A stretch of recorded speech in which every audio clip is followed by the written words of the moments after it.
children, welcome to Math Park. In our park, today we are going to learn some special properties of rational numbers. We start with a standard form. Let us take one rational number, say 12 upon 24. A rational number is said to be in a standard form when it is in the lowest form. So, we reduce this to the lowest form. When we have two numbers such that one is multiple of other, the smaller is HCF. So 12 and 24 HCF is 12. We divide 12 by 12, we get 1. We divide 24 by 12, we get 2. So the standard form of 12 by 24 is 1 upon 2. Let us take another example. 12 upon minus 36. Again we simplify. 12 and 36. 36 is multiple of 12. We divide it by 12. 12 ones are 12. 12 threes are. So we here get 1 upon minus 3. This number is yet not in a standard form.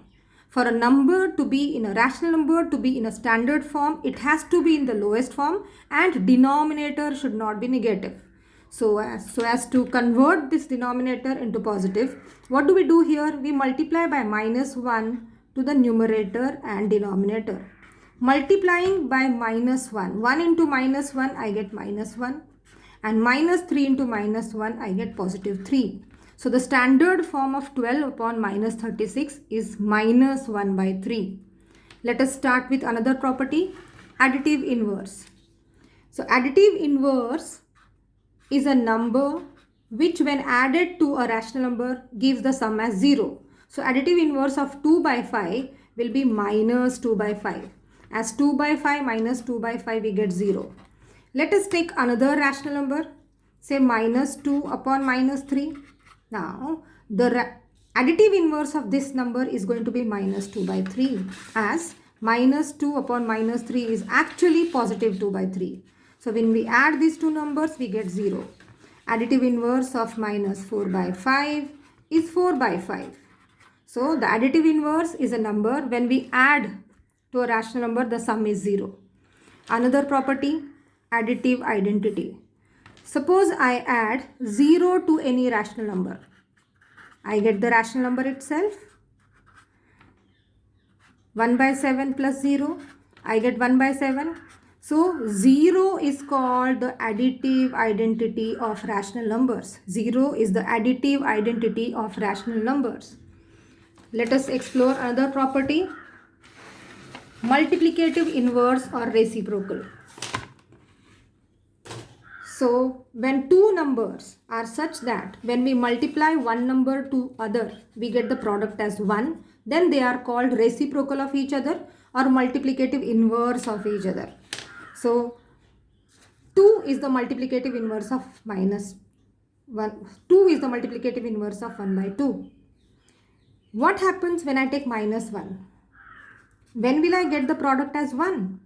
So minus 1 has to be multiplied by minus 1 to get the product as 1. So we can say that minus 1 is reciprocal of minus 1. Again, if I have to take the reciprocal of 1, I get 1 into 1 as 1. So we can say that 1 and minus 1, 1 and minus 1, they are reciprocals of themselves. These are the only two rational numbers which are reciprocal of themselves. What about 0? If I multiply 0 with any number, I get 0. So we say that 0 is the only rational number which does not have reciprocal. 0 is the only rational number which does not have reciprocal. Let us take another example of multiplicative identity. Now what is multiplicative identity? Identity element is 1.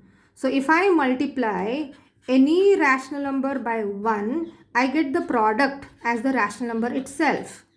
Let me take say minus 3 by 7 into 1. I get minus 3 by 7. So the product of a rational number and 1 is the rational number itself. So we say that 1 is the multiplicative identity of rational numbers. 1 is the multiplicative identity of rational numbers. Children, yesterday we learned about properties of rational numbers. Let us solve one problem using the properties of rational numbers. So here we have a question. Solve using properties. So 1 by 3 into 2 by 5 minus 3 by 7 plus 2 by 5 into 2 by 3.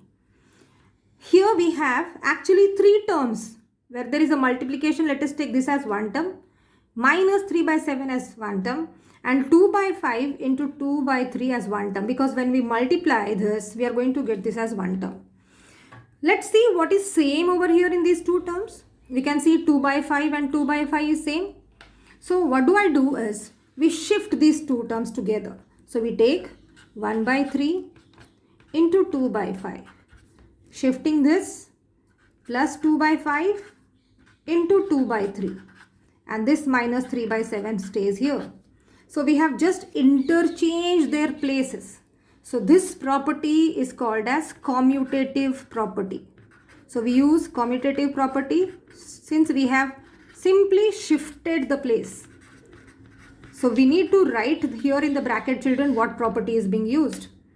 Now let us see here, 2 by 5 and 2 by 5 is common. So 2 multiplication, 2 by 5 is distributed over 1 by 3 also and 2 by 3 also.